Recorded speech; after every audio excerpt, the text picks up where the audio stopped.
আমরা মূলত ইংরেজি বলতে বা লিখতে গেলে কি করি, বিভিন্ন শব্দ দিয়ে বাক্য তৈরি করার চেষ্টা করি, আবার সেই বাক্য যে বাংলা বাক্যটা আমরা তৈরি করি সেই বাংলা বাক্যটা আবার ইংরেজি করার চেষ্টা করি। তো এখন যে সমস্যাটা আমরা কমন সমস্যা যেটা আমরা ফেস করি সেটা হচ্ছে যে অনেকে আমরা ভাবি যে কোন শব্দটি আগে বসবে, কোন শব্দটি পরে বসবে, কিভাবে সাজাবো, এই যে একটা সমস্যা। তো আশা করছি ভিডিও ক্লাসটি দেখলে এই ধরনের সমস্যা ইনশাআল্লাহ অনেকটাই সমাধান হবে, আপনি সহজে বাক্য তৈরি করতে পারবেন। নাও প্লিজ টেক আ লুক। আমরা একটু লক্ষ্য করি।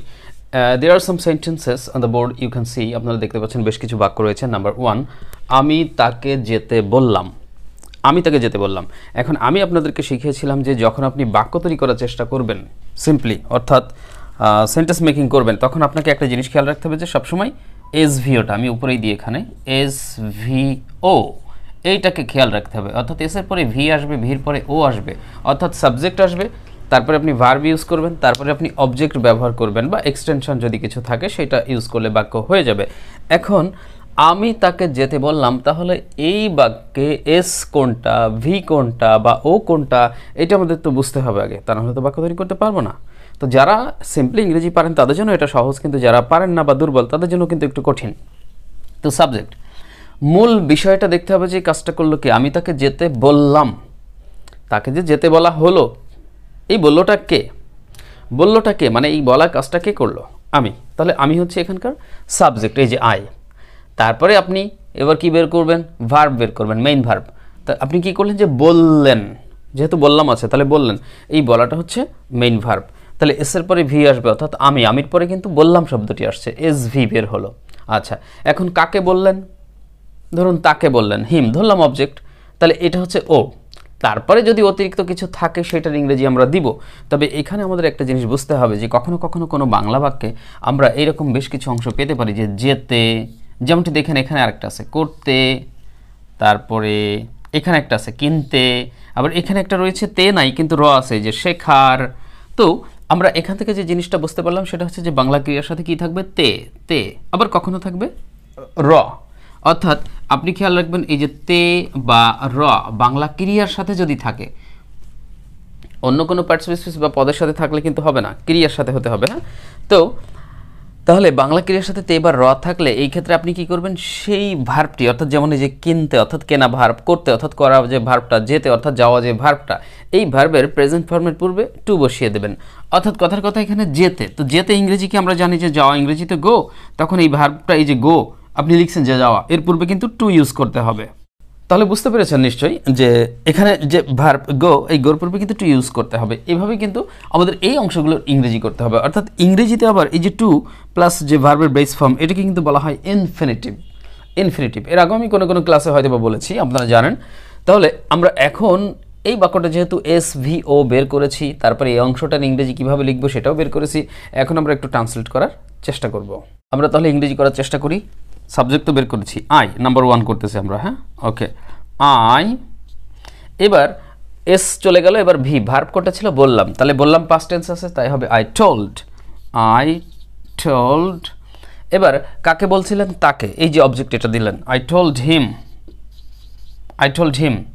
আচ্ছা, এবার আপনি কি করলেন যে আমি বললাম তাকে, চলে গেল, আই টোল্ড হিম, কিন্তু যেতে এখন এই ভার্বের সাথে তয়কের আছে, এই কারণে কি করবেন, আপনি একটা টু দিবেন, টু দিয়ে ওই ভার্বের প্রেজেন্ট ফর্ম বসাবেন, যেতে অর্থাৎ যাওয়া ইংরেজি কি, গো, এই যে ইংরেজি হয়ে গেল। তাহলে I told him to go, I told him to go. কিন্তু আমরা যদি এই শব্দ অনুযায়ী ইংরেজি বলার চেষ্টা করি যে আমি তাকে যেতে বললাম, পরপর I him to go said বা টোল্ড এরকম বললে কিন্তু আসলে কেউ কেউ হয়তো বুঝতে পারবে যে আপনি কি বলতে চাচ্ছেন, কখনো কিন্তু কনফিউজিংও হয়ে যেতে পারে ব্যাপারটা, আর বাক্য তো রিটেনে অবশ্যই ভুল হয়ে যাবে। আর আপনি যদি স্পিকিংয়ে এরকম ব্যবহার করেন হয়তো কোনো কোনো সময় মনের ভাব প্রকাশ করতে পারবেন, কিন্তু সেন্টেন্স ইজ নট কারেক্ট। ওকে, তো এখন কি করবেন, তাহলে এইভাবে আপনি প্রথমে বের করবেন এস, তারপরে ভি, তারপরে ও, তারপরে অতিরিক্ত যা থাকবে সেই অংশটা ইংরেজি করলে কিন্তু সহজে বাক্যটা হয়ে যাবে। Now let's take a look number 2। আচ্ছা, আমরা 2 নম্বরে চোখ রাখবো, সে আমাকে কাজটি করতে বলল। আমরা 1 নম্বরটা আপনারা হয়তো বুঝতে পেরেছেন, 1 নম্বরটা যে আমি তাকে যেতে বললাম, I told him to go, আমি তাকে যেতে বললাম, I told him to go, এটা গেল, এটা আমি ক্লিন করে দিলাম। এবার আমি 2 নম্বরটা দেখাবো, সে আমাকে কাজটি করতে বলল, সে আমাকে কাজটি করতে বলল, এইখানে সাবজেক্টকে সে। আচ্ছা, মেইন ভার্ব কোনটা হবে, ওই যে বলল। একটা জিনিস আমাদের খেয়াল রাখতে হবে, একটু আগে যেমনটি বলছিলাম যে কোনো বাংলা ক্রিয়ার সাথে যদি তে এবার র থাকে, তে বা র থাকে, তাহলে সেই ইংরেজিটুকু যে ভার্বটা মেইন ভার্ব অর্থাৎ যে মেইন ভার্ব না, এক কথায় তে বা র যুক্ত যে ভার্বটা, ওই ভার্বের প্রেজেন্ট ফর্মের পূর্বে আমরা টু বসাবো, তাই না? এটা তো বুঝছি। তো আপনাদেরকে মনে রাখতে হবে তে বা র যুক্ত যে ওই যে ভার্বটা, ওই ভার্বটা কখনো মেইন ভার্ব হিসেবে ব্যবহার হবে না বাক্যে। তে বা র থাকলে সেটা মেইন ভার্ব হিসেবে ব্যবহার হবে না। যেমনটি মনে করুন এখানে রয়েছে সে আমাকে কাজটি করতে বলল, এখানে তে যুক্ত কোনো ভার্ব আছে? তা আছে, এই যে করতে। তাহলে এইটা কিন্তু মেইন ভার্ব হিসেবে বসানো যাবে না, অর্থাৎ এস এর পরে এই ভি অর্থে এই করতে এটাকে ব্যবহার করা যাবে না। তাহলে তে বা র থাকলে সেটাকে আমরা মেইন ভার্ব হিসেবে ইউজ করবো না, কারণ ওটা ইনফিনিটিভ ফর্মে বসবে, অর্থাৎ টু প্লাস ভার্ব হিসেবে বসবে, সেটা পরে। বাট তার আগে মেইন ভার্ব। তাহলে আপনি মেইন ভার্ব কোনটা বুঝছেন? যে এটা তাহলে তে বা র যুক্ত ভার্ব তো মেইন ভার্ব হচ্ছে না, তাহলে আমার বলল এই ভার্বটাই মেইন ভার্ব হবে, এটাই বসাতে হবে। ইয়াস, তাহলে মানে এইভাবে করতে হবে যে সে বলল। এবার যখনই আপনি মেইন ভার্ব দিয়ে দিচ্ছেন, তারপরেই কিন্তু আপনি কি ইনফিনিটিভ যুক্ত ওই অংশটা বসাতে পারেন। তাহলে সে আমাকে বলল, তারপরে টু দিয়ে এই যে করতে, অর্থাৎ করা হচ্ছে ডু, টু ডু। এইভাবে আপনি ইংরেজিটা করবেন, তাহলে সঠিক হবে। তাহলে আপনারা বুঝলেন যে তে বা র থাকলে যে ভার্বটা থাকে, যে টু যুক্ত ভার্ব, ওইটাকে আমরা সাবজেক্টের পরেই বসাতে পারবো না। নিশ্চয়ই সাবজেক্টের পরে অন্য একটা ভার্ব থাকবেই বাক্যে, সেটাকে বসাবো। আর সেই মেন ভার্বটি বসানোর পরে আমরা তে বা র যুক্ত যে ভার্বটা হবে, টু যুক্ত যে ভার্ব, সেই ভার্বটিকে বসাবো। ইয়াস, এটাই নিয়ম। তাহলে আশা করি বুঝতে পেরেছেন। সে আমাকে কাজটি করতে বলল, তাহলে হি টোল্ড হবে, তারপরে করতে কি হবে? To do. হি টোল্ড, কিন্তু টোল্ডের পরে কাকে বলছিল সেটা যদি থাকে বাক্যে, তাহলে দিয়ে দেবেন এই যে আমাকে বলেছিল, তাহলে হবে হি টোল্ড মি। এরপরে আপনি ইনফিনিটিভ ফর্ম দিবেন, তাহলে জিনিসটা মানানসই হচ্ছে, অর্থাৎ he told me to do. সে আমাকে করতে বললো, তারপরে দিবেন কি করতে বললো? কাজটি, অর্থাৎ দ্য ওয়ার্ক। তাহলে পুরো বাক্যটা কি দাঁড়াচ্ছে? এটা আমরা করতে পারি এটা। তাহলে সাবজেক্ট আর ভার্ব হচ্ছে যে বলল, তাহলে হি টোল্ড, কাকে বললো? আছে কিনা? হ্যাঁ আছে, আমাকে, সেটা আমি দিয়ে দিব, হি টোল্ড মি। এইবার হি টোল্ড মি, এটা হয়ে গেল। এবার ওই যে ইনফিনিটিভ ফর্ম করতে, তাহলে কি হবে? হি টোল্ড মি টু ডু। করতে হলে টু ডু, এই যে ইনফিনিটিভ ফর্ম আমরা বসিয়ে দিলাম। এখন আপনি যদি এরকম করতেন he told to do me, মানে জিনিসটা মানানসই হয় না, অর্থাৎ যে এখানে অবজেক্ট রয়েছে একটা, এটাকে আপনাকে এখানে দিতে হবে মেইন ভার্বের পর, তাহলে জিনিসটা মানানসই হবে। তাহলে he told me to do, সে আমাকে করতে বললো, কি করতে বললো? কাজটি, দ্য ওয়ার্ক। আমি একবারেই এটার ইংরেজিটা আপনাদেরকে করে এইভাবে দেখিয়ে দিতে পারতাম, কিন্তু সেটা না করে আমি একটু ব্যাখ্যা বিশ্লেষণ করে বোঝাচ্ছি, যাতে করে এইরকম বাংলা বাক্য যদি আপনার সামনে কখনো আসে বা এরকম কোনো বাক্য আপনি তৈরি করতে চান, তাহলে যেন সহজে তৈরি করতে পারেন এই নিয়মগুলো ফলো করে। তাহলে সে আমাকে কাজটি করতে বললো, he told me to do the work. সে আমাকে কাজটি করতে বললো, he told me to do the work. Okay, hope you understand. পরেরটাই আমরা যাব। এবার নাম্বার 3, ইংরেজি শেখার জন্য আমি এখানে আসি। এই পুরো বাক্যের মধ্যে সাবজেক্ট কোনটা, মেইন ভার্ব কোনটা, আমরা খুঁজে বের করব। শেখার র আছে এখানে, র বা তে থাকলে সেটা মেইন ভার্ব না, তাহলে আমরা বুঝলাম এটা মেইন ভার্ব না। ঠিক আছে, আর কোনো ভার্ব আছে কিনা? ইংরেজিতে কোনো ভার্ব না, জন্য কোনো ভার্ব না, আমি কোনো ভার্ব না, এখানে কোনো ভার্ব না, আসি, আসা ইংরেজি কাম, হ্যাঁ এটা একটা ভার্ব। ইয়েস, তাহলে ধরবেন যে এটা ভার্ব, কিন্তু ভার্বের আগে তো আমাদেরকে এস বসাতে হবে, তাই এসটাও খুঁজে বের করি, মানে সাবজেক্ট। এখানে আসি, কে আসে? আমি আসি। ইয়েস, এই যে আমি সাবজেক্ট, আপনি বের করে ফেললেন, এইভাবে বের করবেন। তাহলে আমি, এটা হচ্ছে এস, আসি হচ্ছে ভি। ঠিক আছে, এবার কোথায় আসেন সেটা আপনি দিয়ে দিতে পারেন, যে আমি আসি এখানে, এইভাবে আপনি সাজাবেন যে কাম হিয়ার। এরপরে যদি কোনো ইনফিনিটিভ ফর্ম থাকে, এই যে শেখার আছে, সেটাকে আপনি ইংরেজিতে দিবেন। তারপরে অতিরিক্ত যদি কিছু থাকে সেটা আপনি দিয়ে দিবেন, কোনো ব্যাপার না। তাহলে চলুন ইংরেজি করা যাক। আমি ইংরেজি শেখার জন্য আমি এখানে আসি। বাক্যটি এমনও হতে পারতো যে আমি ইংরেজি শেখার জন্য এখানে আসি, কিন্তু আমিটা আমি এখানে দিয়েছি, তাতে কোনো সমস্যা নেই। ব্যক্তি খুঁজে বের করা শিখতে হবে, সাবজেক্ট খুঁজে বের করা শিখতে হবে। ভিতরে আছে বলে আপনি ইতস্তত হবেন না, চিন্তা করবেন না এইভাবে যে সবসময় সাবজেক্ট হয়তো বাক্যের শুরুতেই থাকে, বাক্যের মধ্যেও থাকতে পারে, যেমনটি এখানে এই যে আমি থাকতে পারে। কিন্তু যাই হোক, ইংরেজি শেখার জন্য আমি এখানে আসি, তাহলে সাবজেক্ট আই, এটা হচ্ছে নাম্বার 3, আই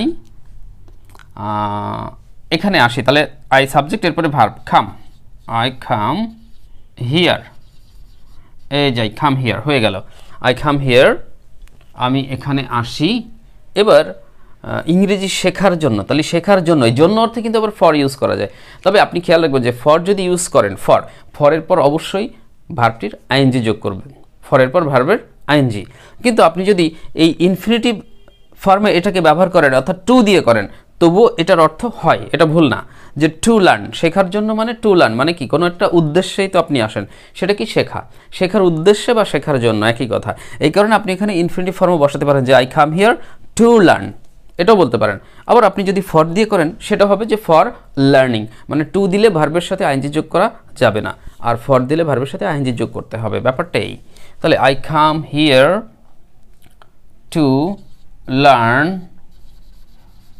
অথবা আমি বলতেছিলাম কি যে ফর লার্নিং, আমি এটাও এখানে লিখলাম, দুইটাই যে কোনো একটা আপনারা ব্যবহার করবেন। I come here to learn অথবা I come here for learning. আমি এখানে শেখার জন্য আসি, কি শেখার জন্য? ইংরেজি, ইয়েস, ইংলিশ। এই যে বাক্য হয়ে গেল। তাহলে I come here to learn English, I come here for learning English, যে কোনো একটা বললেই হয়ে যাবে, খুব সহজ। আচ্ছা, এবার পরবর্তী বাক্যটা চলুন করি। আমি একটি শার্ট কিনতে বাজারে গিয়েছিলাম। তাহলে এখানে সাবজেক্ট কোনটা? এই বাজারে যে গিয়েছিলাম বা যাওয়ার কথা বলা আছে, কে গিয়েছিল? আমি, তাহলে আমি সাবজেক্ট। আর এই যে কিনতে তয়েকের আছে তে এবার র, তাহলে এটা মেন ভার্ব না, ভার্ব তাহলে অন্যটা আছে কোনটা? এই যে গিয়েছিলাম, মেন ভার্ব। তাহলে আই ওয়েন্ট, আমি গিয়েছিলাম কোথায় সেটা দিয়ে দিবেন যদি থাকে, বাজারে, তাহলে টু মার্কেট, কোনো দিকে যাওয়া অর্থে সাধারণত টু দেওয়া হয়। আই ওয়েন্ট টু মার্কেট, আমি বাজারে গিয়েছিলাম, আমি বাজারে গিয়েছিলাম। এবার উদ্দেশ্য কী ছিল সেটা দিবেন কিনতে, তাহলে টু বাই, ওই যে তে রয়েছে এই কারণে টু বাই, অর্থাৎ বাই ভার্বের পূর্বে আমরা টু ইউজ করলাম, কিনতে। I went to market to buy, আমি কিনতে বাজারে গিয়েছিলাম, কি কিনতে? একটি শার্ট, আ শার্ট। এই যে আপনার বাক্য হয়ে গেল। I went to market to buy a shirt. I went to market to buy a shirt. আমি একটি শার্ট কিনতে বাজারে গিয়েছিলাম, সহজ ব্যাপার। এবার আমরা চেষ্টা করব নাম্বার 5, সে কাজটি করার জন্য এখানে এসেছিল, সে কাজটি করার জন্য এখানে এসেছিল। তাহলে কি হবে? এই বাক্যে আমরা সাবজেক্ট হিসেবে ধরব সেটাকে, হি, যেহেতু সে এসেছিল। এবার এই যে করার জন্য, এই করার, এটা তো মেন ভার্ব হিসেবে ধরতে পারবো না, এসেছিলটাই মেন ভার্ব, কারণ এর সাথে তে এবার র রয়েছে, অর্থাৎ এখানে র রয়েছে। তাহলে আমরা মেন ভার্ব ধরবো এসেছিল, হি কেম। কোথায়? এখানে, হি কেম হিয়ার, সে এখানে এসেছিল। কেন? কোনো উদ্দেশ্য, করার জন্য। তাহলে ফর ডুইং হতে পারে, অথবা ইনফিনিটিভ ফর্মে ফলো করতে পারবেন টু ডু। তাহলে হি কেম হিয়ার টু ডু, অথবা আমরা কি বলবো? For doing. ফর দিলে ভার্বের আইএনজি আর টু দিলে ভার্বের প্রেজেন্ট ফর্ম, এটা খেয়াল রাখবেন। He came here to do, সেখানে করতে এসেছিল, কি করতে? কাজটি। He came here to do the work.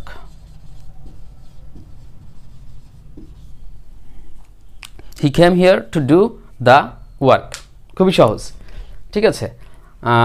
এইবার আপনারা যেহেতু বুঝলেন যে ইনফিনিটিভ ফর্মে থাকলে তে বা র থাকলে কীভাবে করব, কোনটা সাবজেক্ট কীভাবে বের করব, মেইন ভার্ব কোনটা কীভাবে বের করব, কোনটার পর কোনটা বসাবো, এরকম মোটামুটি যদি বুঝে থাকেন এই ভিডিও ক্লাসটি যারা মনোযোগ দিয়ে দেখছেন তারা হয়তো বুঝবেন। তো যদি বুঝে থাকেন তাহলে আমি একটা শেষে বাক্য দিয়ে দিচ্ছি, এই বাক্যটার ইংরেজি আপনারা নিজেরা করবেন এবং কমেন্টে সেটা লিখবেন, ঠিক আছে? কমেন্টে লেখার চেষ্টা করবেন। আমি আপনাদেরকে একটা ছোট্ট বাক্য দিয়ে দিলাম যে আমি ইংরেজি শিখতে, আমি ইংরেজি শিখতে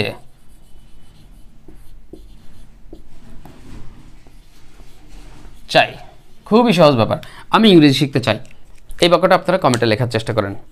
আর যারা ডিয়ার লার্নার্স খুব সহজে ইংরেজি শিখতে চাচ্ছেন তারা আমাদের স্পোকেন ইংলিশের ফুল কোর্সের যে বইটি রয়েছে সেই বইটি সংগ্রহ করবেন। ওই বইটির মাধ্যমে আপনি 2 থেকে 3 মাসে ফুল স্পোকেন ইংলিশ কোর্সটা আপনার বাসায় বসেই নিজে নিজে করতে পারবেন ইনশাআল্লাহ। আমাদের কোর্সের বইটা অবশ্যই সংগ্রহ করে নেবেন। আর বই সংগ্রহ করার জন্য দেখবেন যে স্ক্রিনে কন্ট্যাক্ট নাম্বার দেওয়া আছে, দেশ কিংবা প্রবাস থেকে যারা আগ্রহী তারাই বইটি সংগ্রহ করুন। আর ভিডিও ক্লাসও আমি পাঠিয়ে দেবো বই নেবার পরে, আপনি ভিডিও ক্লাস দেখে খুব সহজে নিজে নিজে বাসায় বসে ইংরেজি শিখতে পারবেন। আর কোথাও প্রবলেম ফেস করলে আমাকে ইমো হোয়াটসঅ্যাপে, এই নাম্বারে ইমো হোয়াটসঅ্যাপ পাবেন, এখানে টেক্সট করবেন, আমি রিপ্লাইতে আপনাকে বুঝিয়ে দেবো ইনশাআল্লাহ, এবং এটা আমি করি। সো ইংরেজি শিখুন, ভালো ক্যারিয়ার করুন। That's all for today. Thank you so much, take care. আসসালামু আলাইকুম রহমতুল্লাহ। Have a lovely day.